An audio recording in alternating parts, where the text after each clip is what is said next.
I can't believe I'm saying this. Jim Peterik, formerly of Survivor, currently of Ides of March and Pride of Lions, welcome to the program.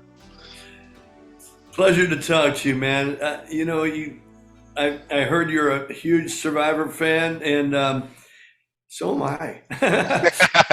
But I love all my future projects and Ides of March, of course, and the new Pride of the Lions. But happy to talk to you about any and all subjects, Darren. You're so kind, Jim. Thank you, man. Thank you. I really appreciate it. I read your book and I found it fascinating. And I think if any fan of rock or fan of you in general was to read it, you start to see that you have more of a fascinating life, you know, in terms of in and out of the music. I just found it fascinating. So just up front, I'd recommend anyone pick up a copy. I have it here of Jim's book. Pick up the book for sure. Now, as you said, I'm going to level with you. You've said it as well. I'm a huge Survivor fan, as are a lot of people who watch this channel. But out of the gate, I want to talk about the Ides of March really quickly, if I could. I just wanted to touch on it. When the iconic song Vehicle was released and was a hit in 1970, you were barely out of your teens.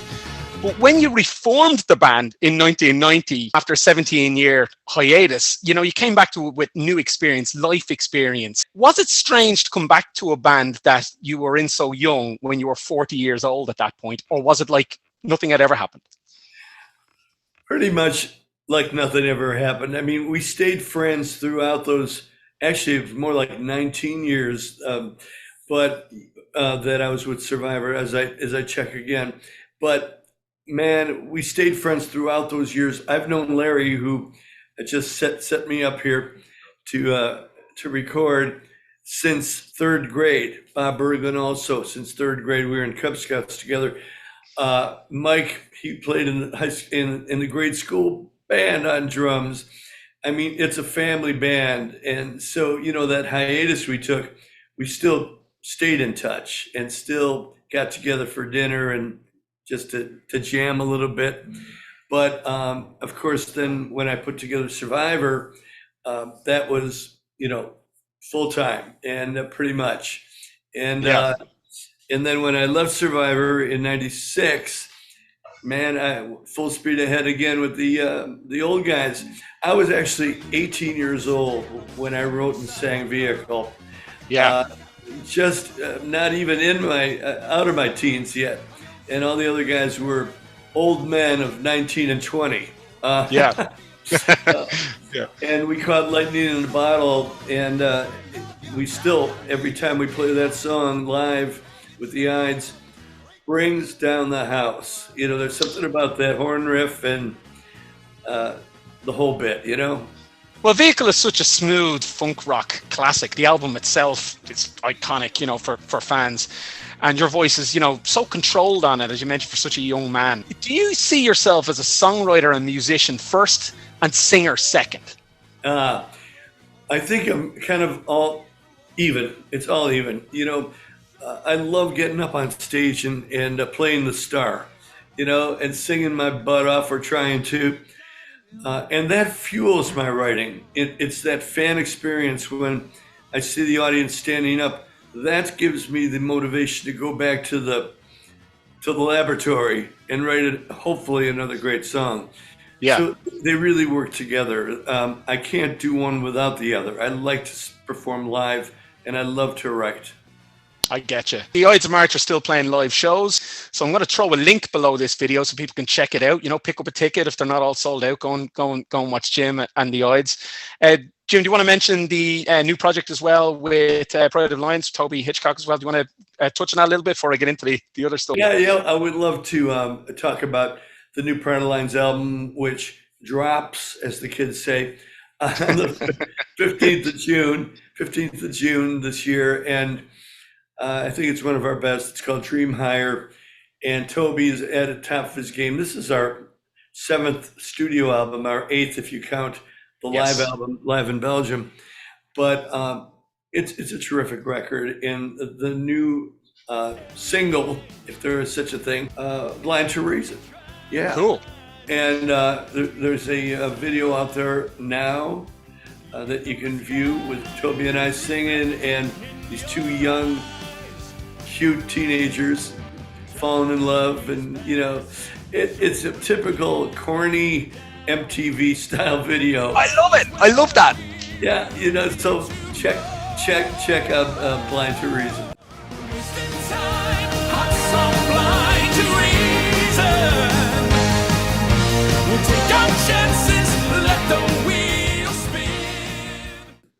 But then came Survivor's formation in 1978. Now, as I said to you earlier, I interviewed Lou Graham, who joined Foreigner 2 years earlier in 1976.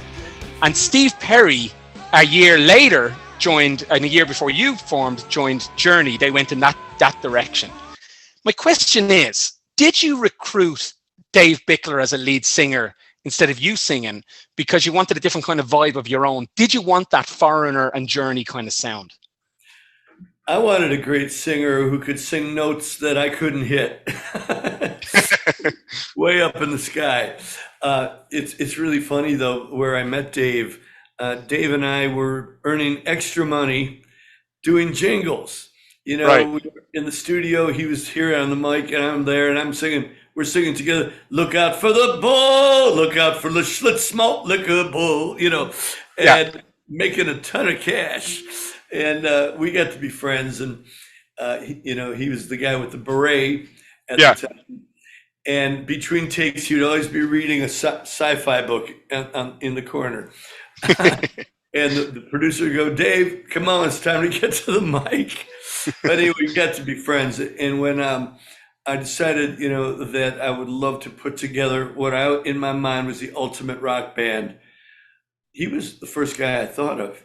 And he said, I'm open to that, And then I called Frank Sullivan, and he was in a band called Mariah, which I had 4 songs on their United Artists album. So I knew Frankie was just amazing performer. So he was the next guy I wanted for this new project, which at the time was called the Jim Peterik Band. Yes. And then Gary Smith and Dennis Johnson, they were the rhythm section for the group Chase, the horn band. And they were amazing. And so I recruited them. We had our first rehearsal, and holy crap, we knew we had caught some lightning in the bottle. And absolutely. Did the first album with looks like Kim Basinger, but I guess it's not, but on the cover, and us in front of the smoldering fuselage of a fighter plane, looking like we survived, and you preempted my next question. I was going to ask you was that, because I do love that album, but I think you guys were kind of that first album, you were finding your feet a little bit. I've heard you say before, as I said, Jim, I'm a real fan. I've heard you say before that, the first album was almost like, a horse designed by committee. It's a camel, it's too many cooks in the kitchen kind of thing. But the question was, we'll get on to the next album, but was that Kim Basinger or not? Could we clear that up? We don't know yet. Right. We don't know. It'll always be a mystery. Right. But yeah, it was a good album. It like Too Many Cooks is a good way of saying it, because Ron Nevison produced it and then was fired by our A&R person, John Kalodner. And I went up with Bruce Fairburn to Canada, and it turned out well. But I think Ron's initial vision and the rough mixes that I wish I still had was really, really the way the record should have sounded. Yeah.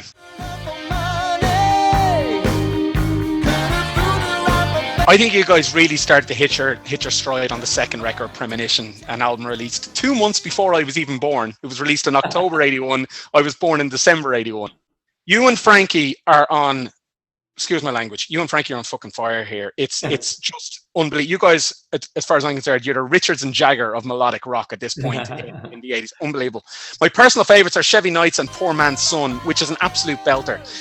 The song is obviously about a young man punching above his weight, socially and economically, with the girl he's dating.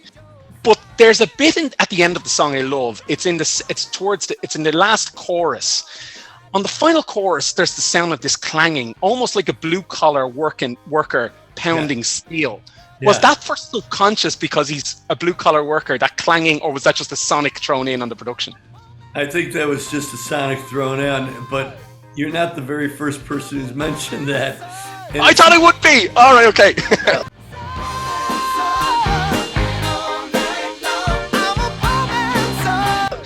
sometimes though, there's one other person that said that, the bottom line is it works. That sound works. I don't know. I think that was a cowbell, actually, wasn't it? I think it was, yeah. But it just had that sound of clanging of steel, and I was there. Yeah, oh, he's a blue-collar worker. He's a poor man's son. I thought, Yeah. Whatever. It really works, and it really brings that last chorus home. Yeah, the record is the first to display the new Survivor logo. Yes. I mentioned Jagger and Richards, and there's a whole story around the Stones Lips logo and all that kind of stuff.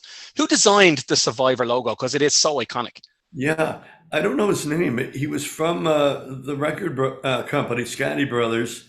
He was the staff there. At the time, we were distributed by Epic, and it also could have been by Epic. But to be honest, I don't know who designed that. Fair enough. It's really cool. It really stands out. It really does. It's a beautiful script. Beautiful. Journey have won other bands, but I just think yours of that era of bands was fantastic. Eye of the Tiger, the album, is an American masterpiece. It's on the Mount Rushmore. If there was a Mount Rushmore of rock albums, that album is on it, even without the title track. You've told a story a billion times about Stallone calling you up to write a song for his new movie, and Eye of the Tiger was the incredible result. Now, because I'm trying to do something a bit different with you in this interview, I'm not going to get you to recite that story all over again. That's out there for people to hear. What I would like to do is maybe just talk about a couple of the deep tracks on Eye of the Tiger, if I could, because I adore your songwriting. And first up, I really want to is the beautiful Ever Since the World Began, a piano-laced ballad that for me has one of the best vocals Bickler ever put on vinyl.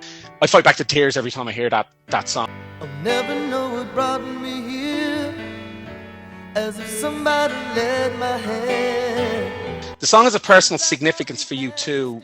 Could you mind just even briefly, I know I don't want to take up too much of your time, but just I believe it's about your father, so could you just share that with us a little bit if you wouldn't mind? Yeah, God, you picked probably my favorite power ballad that I've ever written.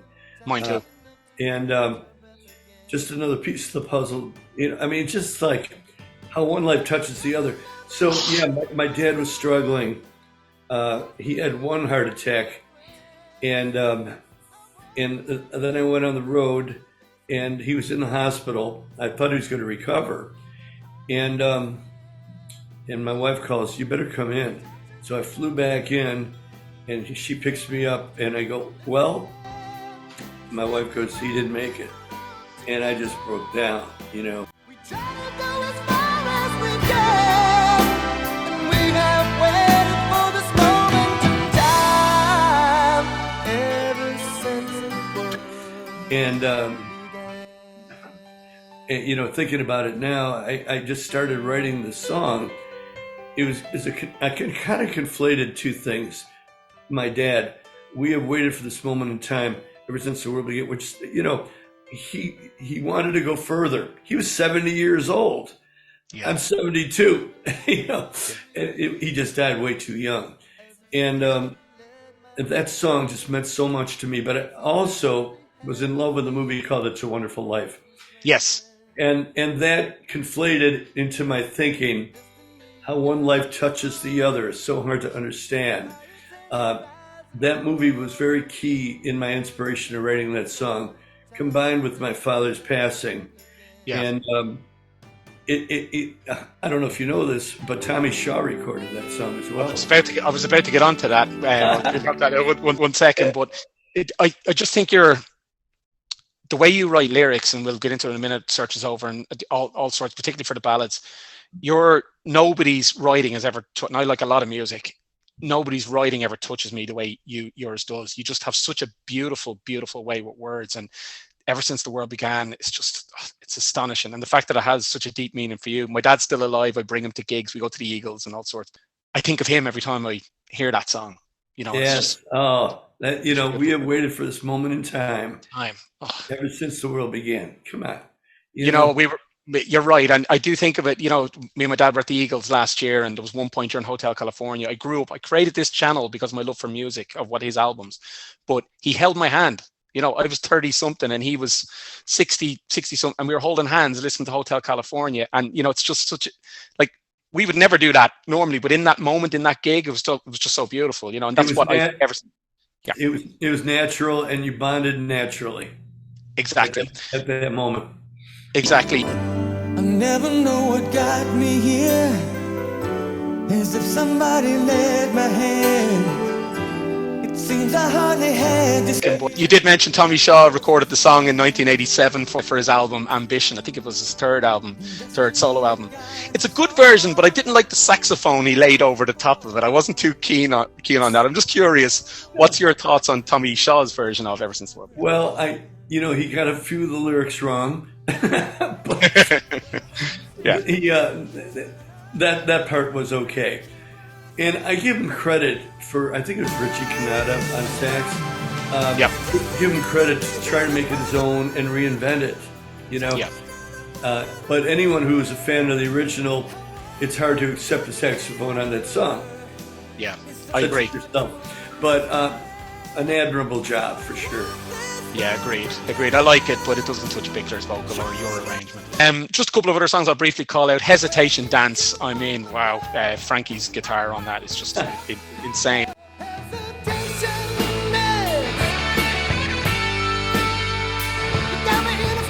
And the one that really matters. I had my friends over here last week. We had a few beers and we sang that song. The one that really cares. I love that. That's one of my favorites. I love the repetition of the word. The one that really matters. The one that really cares. The one when all your dreams are shattered. Yeah, I love that song. I just got to sing the song with Jim Peterik. My mates are going to harmonize quite well, by the way. I'm not a singer, man, but I am keeping that. That's one for.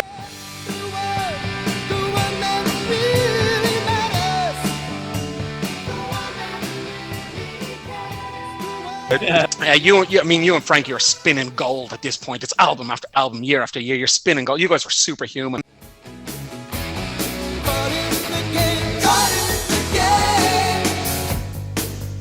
Caught in the Game came out in 83, and alongside the title track, you're delivering classics like Slander and, Jackie Don't Go. I play that when I'm in the gym. It's the last record to feature Dave, though. Now, I know the stories are kind of out there, but he sounded fine on the album as a fan. What happened? Well, he did. And Santa Ana Winds, no one could sing it better, But the point is, he was struggling. He had nodes on his throat, wasn't taking care of himself. And he needed a year off. And we would have loved to have waited. But, in those days, we had more albums to do. We were under contract to do more albums now. Yeah. And we started, and it was hard to part ways with Dave, but we knew it was the right thing. He knew it was inevitable at that point. There's a story in my eyes. And that's when we started holding auditions. And there was a lot of very terrible singers who flew in from different places. Yes. And like, oh God, what do we tell this guy? Well, thank you. See ya. Anyway, and then we heard a great singer named Kevin Chalfant, who of course was in the Storm. Yeah, great band, and had his own solo career. And we were just about to say yes to Kevin. And the next day, a very humble Southern guy named Jimmy Jameson flew in. And the rest is history.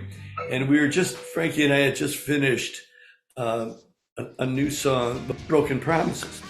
And we showed him Broken Promises. And he picked it up so quick. I said, dude, have you heard this song before? That's how good his ear was. Broken promises,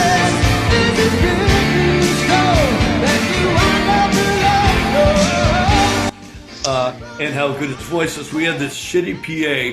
He made it sound like $1 million because his voice was so clear and so loud. And there was absolutely no transition between his chest voice and his high register. Yeah. It's not like falsetto, like some guy go, ooh. He just kept going. Yeah. Best singer I ever worked with. There you stood, that'll teach her to look so good and feel so right. he was unbelievable, and you've kind of preempted it, because I have the album behind me, Vital Signs. It's just, I mean, it's in my top 5, maybe top 3 favorite albums of all time. I was going to ask you what the first time you heard Jimmy sing, but you've kind of answered that. Look, there's too many deep tracks even go in. We need a whole day, you know. I Can't Hold Back, High on You, First Night, Search Is Over, iconic, and Popular Girl, which I adore. Popular Girl, it's such a great tune. My question is, though, did you write differently? I know you had some of the songs already written, but did you write differently for Jimmy than you did Dave? Would Vital Signs have been a different record had Dave still been there? Good question, and definitely.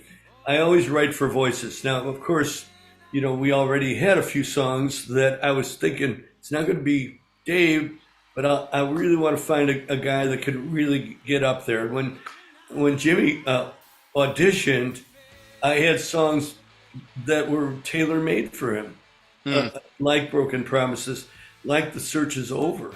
Yes. I hadn't finished it yet, but Frankie and I polished it up in the next couple days, taught it to him, and I still get goosebumps hearing that song the first time he sang it.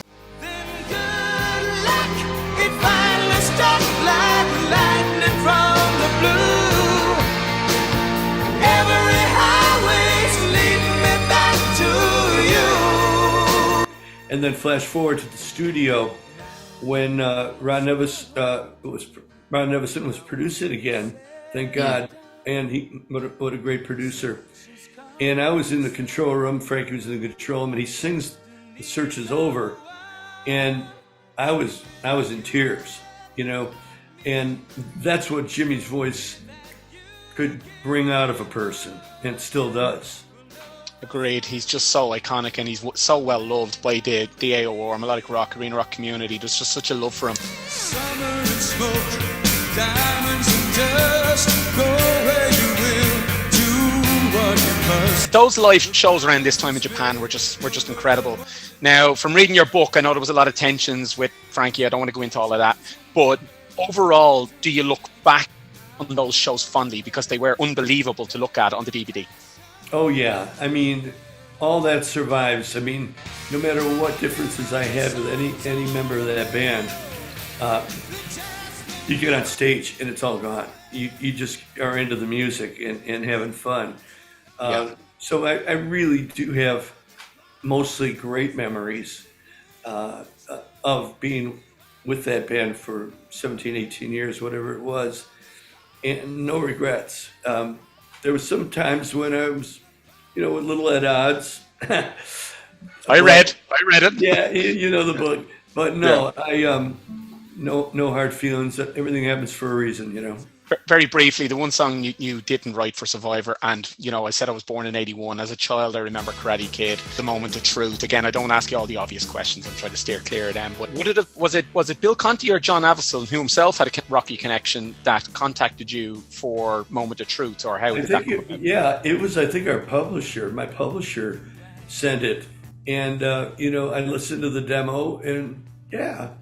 And I didn't even play it for Frankie, and Frankie goes, "What was that?" I said, "Oh,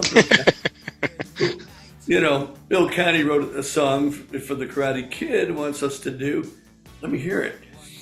So, God bless Frankie, because I don't know if I would have put it in a drawer or, you know, what I would have thought. But when I played it for Frankie, he says, "Well, I think we could do something with this." And actually, that was the very first song. A lot of people don't know this. That Jimmy ever sang with us in the studio.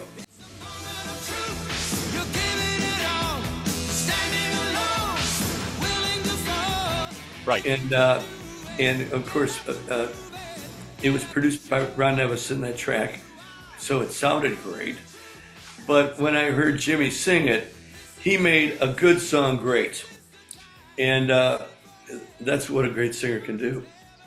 Absolutely. I wore out the VHS, and I mean the end of the credits, so I could hear that song. You know, I just kept rewinding it as a kid. I know. I was so disappointed that half of the theater, most of the theater was gone before that song. Yeah. I hated that. I was so mad. I know. I get you, but look, it found its audience. I'm 40 now, and here I am talking to Jim Peterik. Just incredible. 1986 is when Seconds Count. Just another home run for you guys. I'm obsessed with Rebel Son, and I am obsessed with Backstreet Love Affair. That is just such an Unbelievable tune. Have you ever walked alone at night like a man against the world? Incredible. Everyone knows that you contributed a song to Rocky IV, Burning Heart, around this time. But the track that was omitted from that was Man Against the World. I saw you cover it recently in recent shows in the last 10 years. One of the best songs you've ever written. Again, another one just sets me off. When combined with Frankie's guitar and Jimmy's vocals, it's off the scale. Why did Stallone not include it in Rocky IV? Why not? You know, he tried, but he was just one member of a production team that couldn't find a place for that song. And he tried again not too many years ago to put it on the end of the Rocky IV re-edition, you know. Rocky versus Drago. And no, this is the original movie. All right, okay, got it. Yeah, they restored it. They added scenes. He wanted to use it at the end, but again, he said, "Oh, sorry, Jim. You know, again, we couldn't. We had to use Burning Heart. You know, okay, you know." But that song, it's like never had its day, really.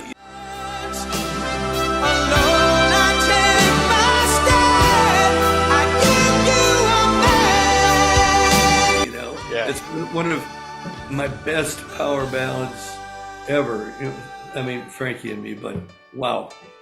And a beautiful music video as well, and Jimmy in prime form, just unbelievable. Yeah, I remember that. You know what? It was a good video. Really good video. Frankie running and then the stop films and great video. Frankie was rocking the skinny jeans. I loved it. How did Dave feel about Jimmy's success at this point? You know, it's kind of like Dave laid the groundwork. He was the sound of the band, but then you guys almost went even better again. Was there any jealousy or resentment between the two? Well, not that I know of. And testimony to that, I wasn't a part of this. I was asked to be, but I wasn't. And it's when Jimmy and Dave were both in Frankie's Survivor. This is about 2011, I think. Yes. And both up there smiling, sharing vocals, and, you know, always, if there was any hard times, always forgiven, and they were just making music together. No, that's good. 1988's Too Hot to Sleep is some of Survivor's best material ever released. Desperate Dreams, I mean, come on. Oh, Desperate Dreams, man. What a tune. It was kind of, I watched interviews with Jimmy. It kind of, everyone was a bit disappointed. You know, it didn't do what it probably should have. It was as good as anything Survivor ever did. Yeah. It was your last with Survivor, it was your last with Survivor with Jimmy. I know you worked with him later on his albums and you wrote stuff for him. Jimmy obviously died, you know, in 2014. We miss him, but I saw you played live with him a couple of times. What, in the last 10 years or so? Do you miss him? Oh my God, I miss him as a person, and I miss him as a singer. Because as a writer, he was my muse. You know, I wrote for his voice, and. Yeah, I miss him as a person and a human being. We were tight, and my wife and he and I would go out to dinner and just have a great time away from the music and just enjoyed each other's company. And love the guy, still love the guy. So answer is yes, yes, and yes. Yeah, absolutely. As fans, we miss him too. You know, I never got to see him play live, but man, I would have if I'd been old enough at the time. Rock and Roll Hall of Fame, I'll ask you the same question I asked Lou Graham about Foreigner. What's going on with Survivor and the Rock and Roll Hall of Fame? Is this just blatant snobbery? I think it's blatant snobbery. We were too popular, and we were too commercial, and we didn't have the hip factor to the critics. We had the fan adulation, which is really all that matters, but we weren't a critics band. We never were. And I think you have to be kind of a snobbish appeal to, we didn't have snob appeal. But that said, there will come a day, I believe, that Survivor will make the Hall of Fame. But I hope we're all alive. I hope so too. If they can induct Journey, they can induct you guys. Survivor have a bigger or a better back catalogue, a tighter back catalogue for me than Journey, and they're out playing stadiums. Is there any tinge of regret that with a song like Eye of the Tiger that's popular to this day, even with modern day streams, that Survivor couldn't have been out on the road these days playing arenas and stadiums in 2023? Oh God, yes. That just reached 1 billion streams, by the way. I saw that. Yeah. That's a nice landmark benchmark. That's Don't Stop Believing territory, Jim. That is that kind of. That is huge. Yeah. So that's a real accomplishment. Yeah, sure. But, you know, when I go out with the Ides of March, we play my whole catalog, and we do a great job. So I get to relive those days with the Ides of March and through the Ides of March in various. I played a benefit show last night, and it raised a bunch of money for a great cause. Played all those songs, brought down the house, got a standing ovation, because some of those songs I played Eye of the Tiger, I played Search Is Over. Then I also did some 38 Special and Heavy Metal by Sammy. They love that stuff. It'll never grow old. I agree. Last question, and I'd be shot if I didn't, by my people who watch my channel, if I didn't ask this. If put together by a proper promoter, the Survivors Tour, let's call it, you, Frankie, Dave, Mark, one-off arena gig, you know, all the original members of Survivor, bar the bass player, could it happen? A one-off arena gig? Stephen Ellis, may he rest in peace. He was great. He was great. You know, look, I really don't think it's going to happen. I really don't. But, you know, look, I try never to say never. And who knows? Jim, I'll bookend this. You know, you're an icon to rock fans all over the world. And as a fan, I want to thank you for everything you do, both in the past and present and the future. Well, Jim, thank you, Darren. It's people like you that keep our music alive, and your appreciation of it. So here's to you. Jim Peterik, thanks for your time. Thank you. When it's coming from the heart.